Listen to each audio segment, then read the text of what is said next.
Have you ever noticed that the people who seem to hold the most power are often the quietest in the room? They don't beg, they don't chase, they don't over-explain. They simply withdraw, and suddenly everything changes. The energy shifts, the silence speaks louder than any words, and those who once ignored them start to feel the absence deeply. Now imagine if that person was you. What would happen if you stopped always being available? Not just physically, but emotionally, psychologically, spiritually. What if you chose calm over chaos, silence over reaction, mystery over explanation? Carl Jung once said, "Everything that irritates us about others can lead us to an understanding of ourselves." But let's take it further. What if your constant need to respond is not strength, but a hidden wound? What if your endless availability is the very reason you feel invisible, drained, and disrespected? This video on Echoes of Stoicism is not about becoming cold or indifferent. It's about reclaiming your energy. It's about stepping out of the role the world has written for you and becoming the author of your own presence. Because when you stop reacting on demand, when you stop being everyone's emotional first aid kit, everything changes. So if this resonates with you, like this video, subscribe to Echoes of Stoicism, and let's begin the inner shift that will change not just how others treat you, but how you treat yourself. An emptiness you can't explain, but I'll tell you why. Because you are too available for those who don't deserve even a minute of your silence. This video is not about turning your back on the world. It's about choosing yourself. It's about learning what Jung called individuation, the process of becoming whole, authentic, complete. And this process begins when you understand that silence can be stronger than 1,000 arguments. That withdrawal, when it comes from awareness and not from escape, is an act of power. So I ask you now, looking into your eyes, how long will you continue to be controlled by the emotions of others? How long will you react like a puppet every time someone pokes your wound? Maybe it's time to cut those strings, to withdraw, to become a mystery. Because when you stop being available, everything changes. You have been taught to always be present, to respond quickly, to please, to say yes, even when you wanted to say no. Since childhood, you have been conditioned to believe that your worth lies in how available you are to others. But here's a truth that perhaps no one has told you with this clarity. This excessive availability is not a virtue, it is a prison. And as long as you continue to think that you need to be accessible all the time, emotionally, or otherwise you will be manipulated, drained, and forgotten as soon as you are no longer useful. Do you know why? Because being always available makes you seem predictable, and everything that is predictable becomes a tool. People start to use you as an emotional emergency button. They press it when they want attention, relief, validation, and then put you back on the shelf. But you don't realize this because you are trapped in an illusion that being present for everyone will make someone be present for you. But it doesn't work that way. Carl Jung spoke about the persona. This mask we wear to be accepted, loved, recognized, and it is exactly this mask that keeps you overly available. You say it's okay when you are suffocating. You respond to messages immediately, even when you are exhausted. Explain yourself, justify yourself, defend yourself, as if you owe something to the world. But the truth is that the more you place yourself at the center of others' stage, the more you disappear from your own. Being available all the time is a subtle form of self-abandonment. It is a disguised way of seeking approval, avoiding rejection, trying to control the image others have of you. But this control comes at a price, and the price is your peace. It is your vital energy being distributed as if it were infinite, when in fact it is limited. Very limited. People who want you available all the time, in fact, do not want you. They want what you provide. Validation, company, distraction, emotional comfort. But when you change, when you set a boundary, when you refuse to react, those same people get irritated, accuse you, say you are weird. It's not because you changed. It's because you stopped being functional for them. And here's the cruelest point. The more available you are, the less value others give you. Because what is too abundant becomes emotional rag. No one respects what they don't have to earn. No one values what is always there. So now stop and think, who truly deserves your time? Who deserves your attention, your presence, your listening? Or better yet, who deserves your absence? But before answering that, we need to understand one essential thing. Why do we react so much? Why do we give in so easily? What is behind this almost automatic desire to respond, justify, and please? The answer lies in what Carl Jung called psychic energy. And that is what we will talk about in the next part. Because your energy is all you have, and if you don't learn to protect it, someone will use it against you. If this content is making sense to you, click the subscribe button and subscribe to the channel. Thank you for your support. Carl Jung did not see the human psyche as an automatic machine that reacts to stimuli without consequences. For him, our mind is like an energy system, and every thought, emotion, and action consumes a part of that energy. The question is, are you choosing where your energy goes, or are you letting the world decide for you? Every time you react impulsively, you are wasting psychic energy. When you defend yourself against a criticism that didn't even deserve attention, when you respond to a provocation just to prove you are right, when you engage in useless discussions, when you try to please those who do not value you, you are spending your inner strength on what does not nourish you. And Jung was clear, that which you resist persists. The more you react, the more you bind yourself. People who live emotionally drained are not weak. They are misdirected. And do you know what happens to someone who lives exhausted? They become vulnerable. And when you are vulnerable, you become easy prey. Manipulative, opportunistic, and emotionally needy people can sense this. They notice that you do not know how to guard your energy, that you react to everything, that you are always trying to solve the world, and they take advantage of it. Jung said that a healthy psyche is one that knows how to keep energy within the system. This means knowing how to say no without guilt, knowing how to remain silent without feeling cowardly, knowing how to observe before acting, because true power is not in reacting, it is in choosing when and how to act. And this is only possible when you know yourself well enough to recognize your own impulses. How many times have you lost sleep over an unresolved conversation? How many times have you spent hours ruminating on what you should have said, or trying to understand why someone treated you poorly? This is energy being drained without return. You are keeping alive ghosts that should have died long ago, and feeding dynamics that only exist because you insist on responding. Psychic energy is like a force field. When well guarded, it creates presence. You enter a room and command respect without saying a word. But when poorly managed, you become invisible, reactive, fragile, and the world has no mercy for those who give in easily. Therefore, start observing your own triggers. What makes you react automatically? What makes you lose your center? These are the exact points where your energy escapes, and that is where you need to work. Not to become cold or indifferent, but to be selective, to be sovereign over yourself. And here comes one of Jung's greatest revelations. When you conserve your energy, you break the projections that others place upon you. And that bothers a lot because now we are entering a dark territory, that of silent manipulation.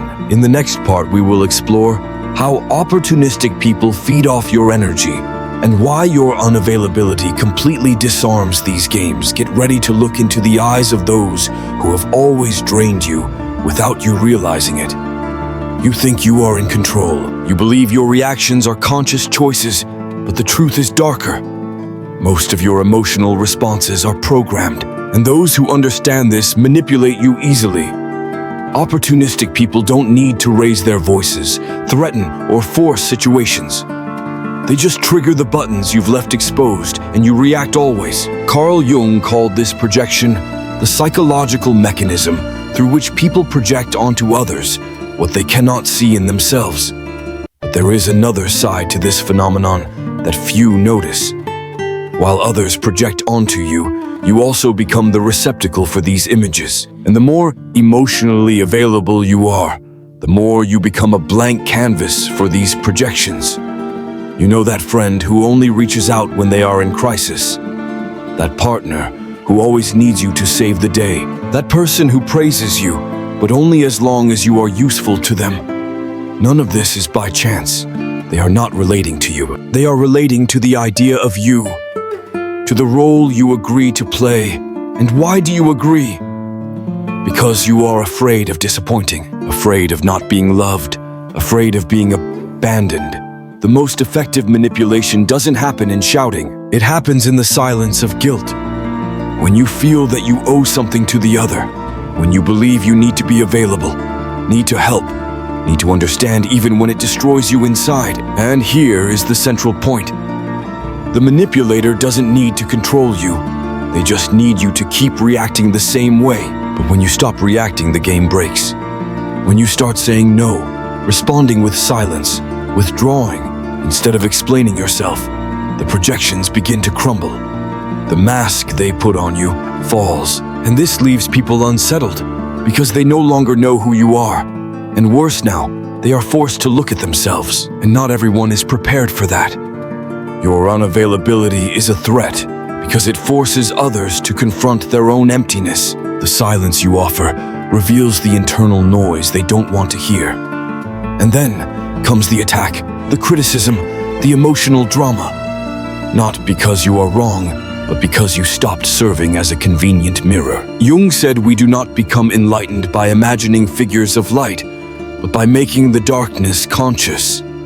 When you withdraw, when you stop feeding the cycle, the other's shadow begins to emerge. And this is unbearable for those who have always used you as an escape. But what about you?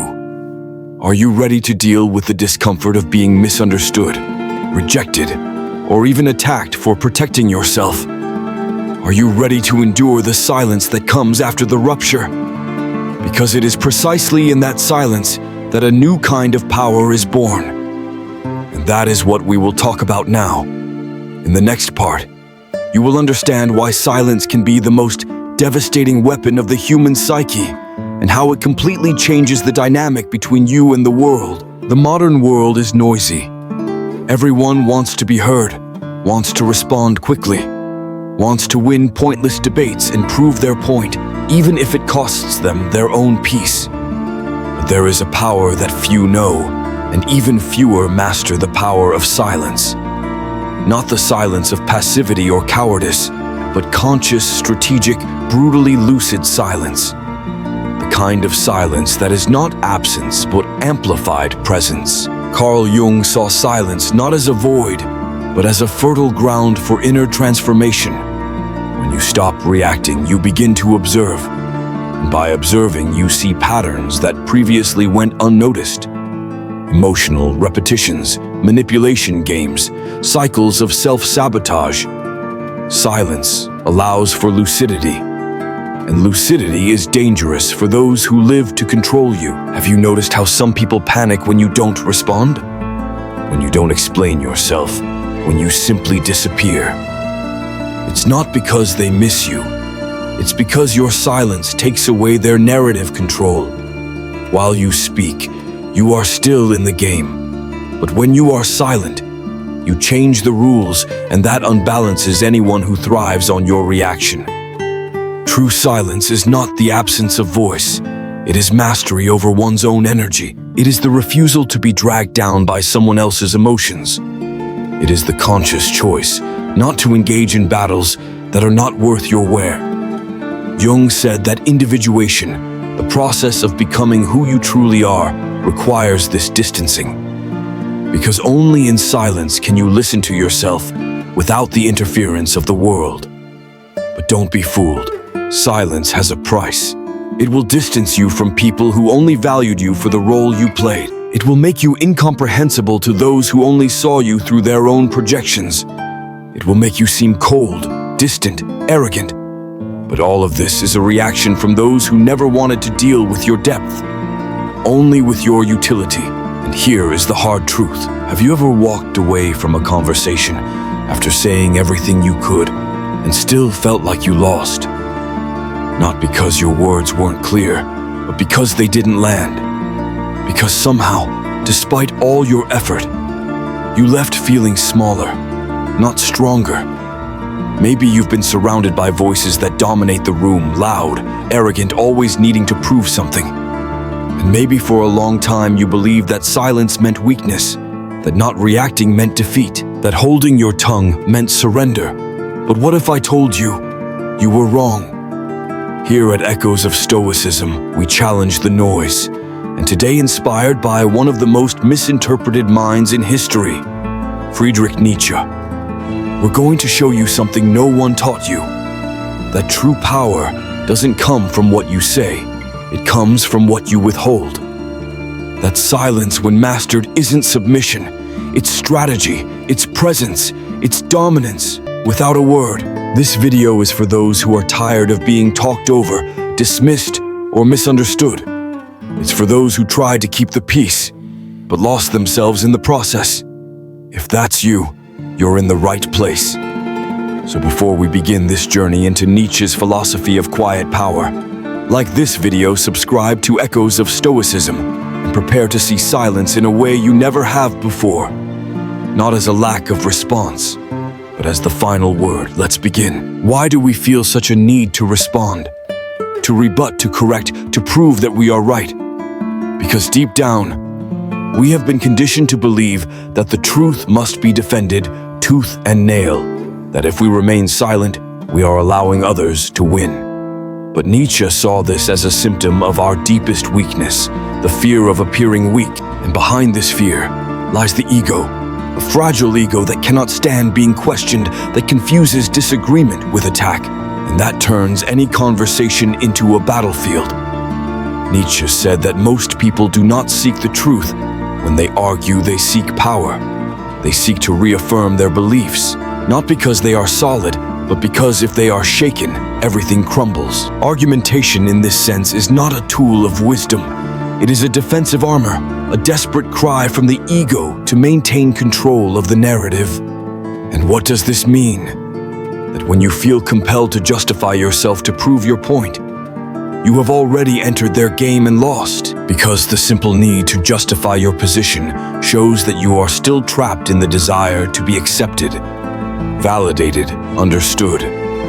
Nietzsche called this the herd morality, the behavior of those who live under the expectations of others, who want to be seen as good, correct, just. But this quest for approval is exactly what keeps you weak. True strength, Nietzsche said, lies not in convincing others, but in not needing to do so. It is in holding your vision, even in the face of laughter, criticism, rejection. It is in being misunderstood and remaining unshaken. What he proposes to us is a type of power that is not measured in verbal victories, but in internal mastery. A power that comes from the ability to remain calm while everyone around you is losing control. A power that grows when you stop reacting. If you really want to win, you need to understand this. The game of discussion is a theater, and the first to stand up to act has already lost. Nietzsche knew that the reactive mind is a subjugated mind, the observing mind that is the dangerous one, because it is above the need to prove anything. But then, if we should not react, how can we exert power over others? If words betray us, how do we make others feel our strength without saying a single phrase? Nietzsche had an answer for that, and it lies in the ideal of the Übermensch, the being who transcends the limitations of common morality and dominates the world through absolute self-control. In the next part, we will explore this figure and understand how it embodies the strategic use of silence as a weapon of dominance. Are you ready for this level? Because from here on out, silence begins to speak. If this content is making sense to you, click the subscribe button and subscribe to the channel. Thank you for your support. Nietzsche did not write for the weak. He wrote for the few who have the courage to look within, confront their own misery, and transform it into strength. For him, the common human lives, trapped by conventions, moralism, and the need for others' applause. But there exists another type of being, rare, dangerous, free. The Übermensch, or Overman, does not live by reacting to the world. He shapes the world in his own image, and the most impressive part, he often does this in complete silence. The Übermensch does not need to win debates. He does not engage in cheap emotional games. He observes, he understands. He carefully chooses when to speak, and more importantly, when to remain silent because he has understood something that others ignore. Silence is a form of language, a language that does not try to convince. It imposes presence. The silence of the Übermensch is not empty. It is a threat. It is authority. It is the sound of self-mastery. While others shout, he commands respect with his gaze. While others explain, he observes and reveals others' weakness merely with his calm. His silence is a wall. Those on the other side despair, trying to guess what lies behind it. And in that despair, they make mistakes. They reveal too much. They lose their balance. This silence is not passivity. It is absolute control of one's own energy. It is strategic economy. The Übermensch knows that every spoken word is a revealed move. Every emotional reaction is an exposure of a weak point. That is why he remains quiet, not because he has nothing to say, but because he does not need to say anything. He has transcended the need to prove something to someone. His presence already speaks for him. And more than that, it disturbs because his silence forces others to look within to deal with their own noise. In a society of noise, those who master silence are kings. Nietzsche saw the Übermensch as one who creates his own values, his own rules, his own morality. He does not depend on anyone's validation, and that is why he is feared. Because nothing destabilizes more than an individual who cannot be manipulated by guilt, fear, or the need for acceptance. His silence is the shield against all these mechanisms, and when he speaks, it is because his words will topple an empire. But this raises an essential question. What makes silence so unsettling for others? Do so many people feel threatened when someone simply chooses not to react? What happens within the human mind when the expected confrontation is replaced by an overwhelming absence? The answer lies in psychology. And that is exactly what we will explore in the next part, because to understand the power of silence, we first need to understand the chaos it generates in the minds of others. And believe me, it is much deeper than it seems. Silence is not just the absence of sound, it is a mirror, and what it reflects for many is unbearable. When you choose not to react, you are not just silencing yourself. You are forcing the other person to hear their own voice, to confront their own arguments without the comfort of external resistance. And that destabilizes. Because most people do not speak to express themselves, they speak to protect themselves, to convince themselves, to hide the emptiness that exists between what they say and who they are. And then when you remain silent, their disguise falls away. Social psychology has already shown that in confrontational situations, silence is perceived as judgment. It doesn't matter if you are just listening, the speaker begins to feel exposed, insecure. Why? Because without your response, without your reaction, they lose control of the narrative. The human brain goes into a state of alert. The amygdala, the region of fear and anxiety, activates. The other person starts to project their own fears onto you. Is he judging me? Did he notice my insecurity? Does he know I'm bluffing? And in this psychological battlefield, silence acts like an invisible blade. It cuts where no one sees but everyone feels. Nietzsche sensed this long before modern psychology confirmed it.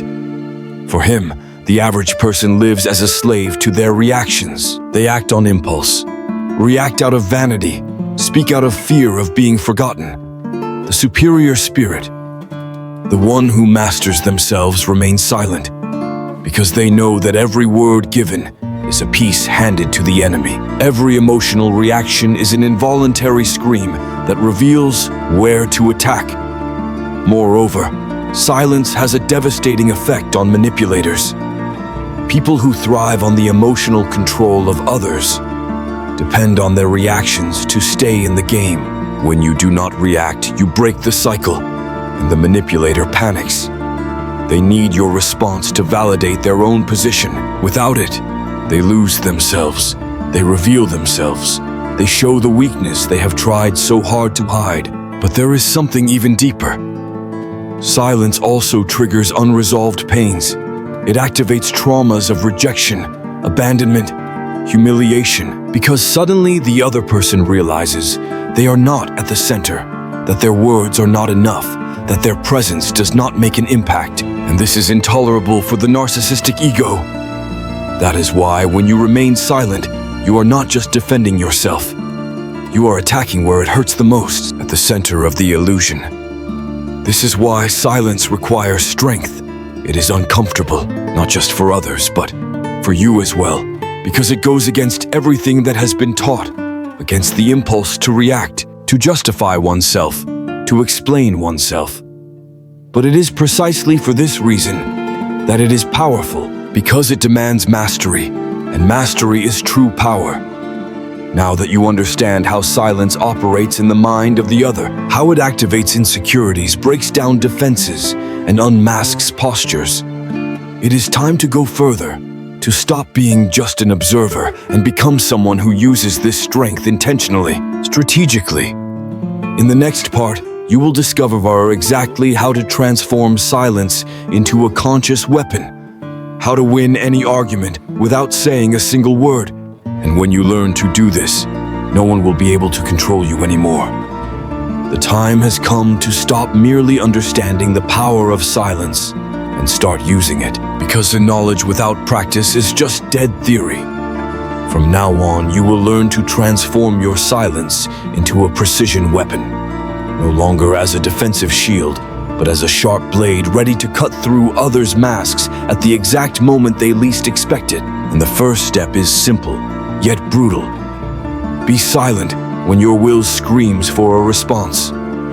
This requires strength, because everything in you will want to react. It will want to justify itself.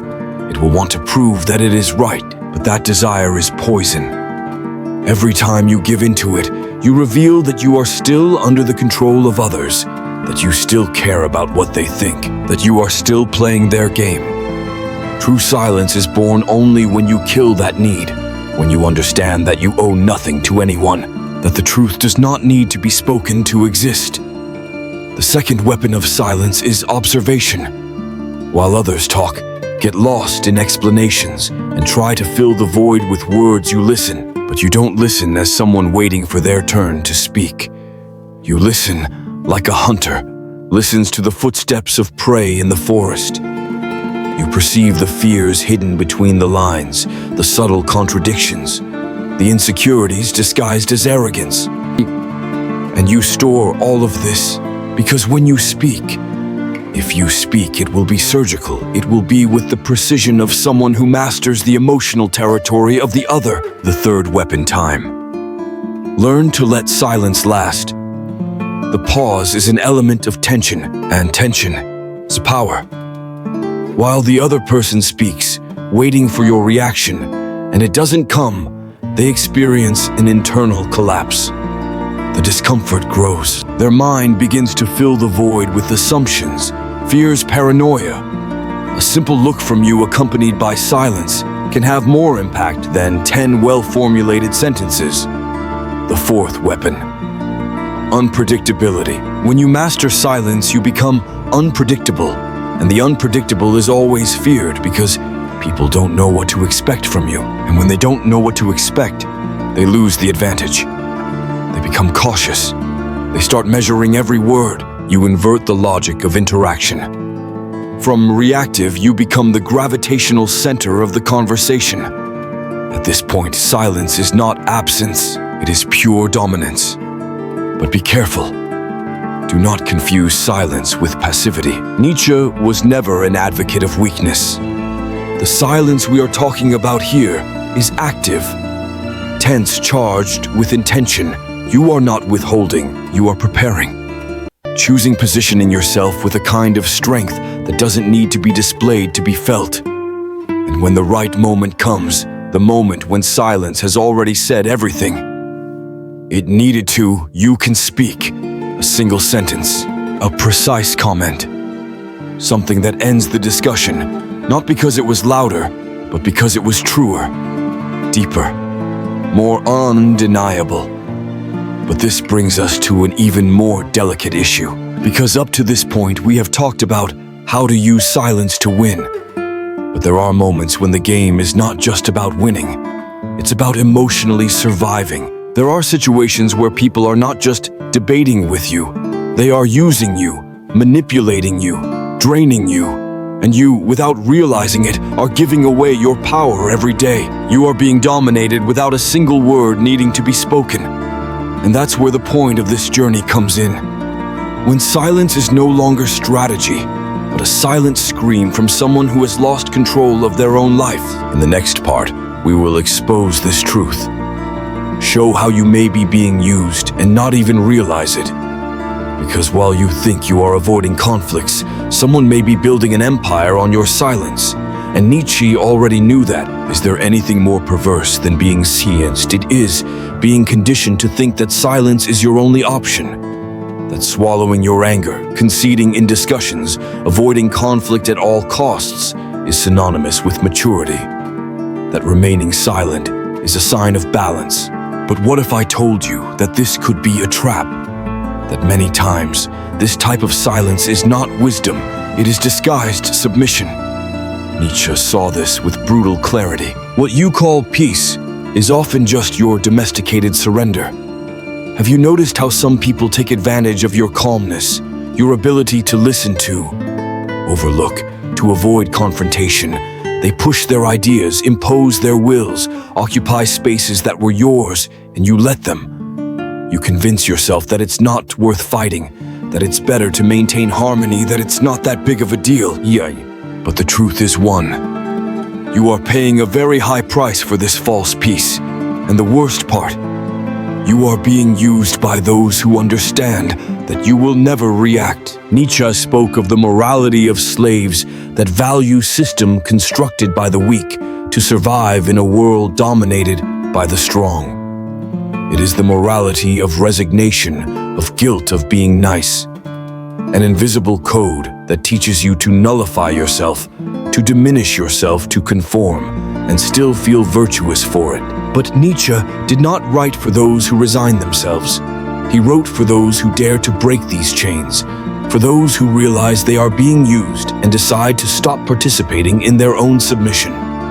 When you accept this type of silence, the one that swallows you from within you, are surrendering your power without realizing it. You are being shaped by the expectations of others. You are no longer yourself. You are what others need you to be. And this is the opposite of what Nietzsche called the will to power. Because the true will to power is not to shout. It is not to dominate others. It is to dominate oneself. It is to regain control of your own narrative. It is to be silent, not because you are afraid, but because you owe nothing to anyone. This silence of submission needs to die, and in its place, the silence of presence must be born. The one that does not bend, that does not humiliate, that does not apologize for existing. The one that stands up amidst chaos and without saying a word, changes the course of the situation.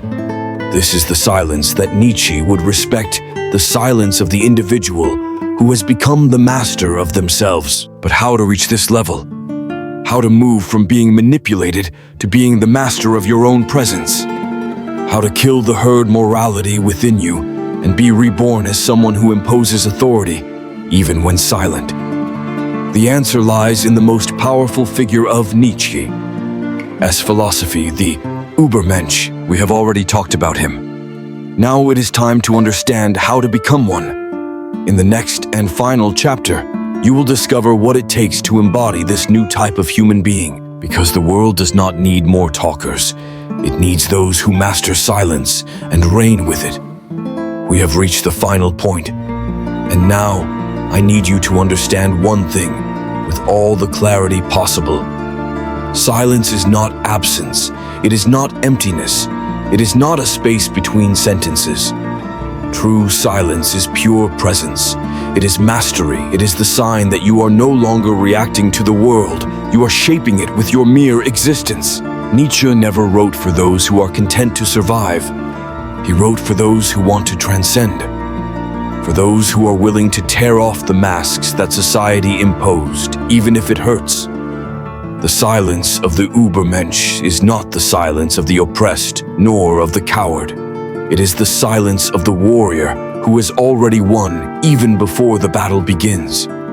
It is the stillness of one who no longer needs to prove anything to anyone. Because he knows who he is, and more importantly, he knows what he deserves. Now look at your life.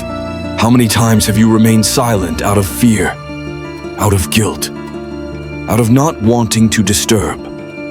How many times have you let others decide for you, speak for you, trample over your truth? Enough Nietzsche would say that living this way is an offense to existence itself, that accepting this kind of silence is betraying yourself.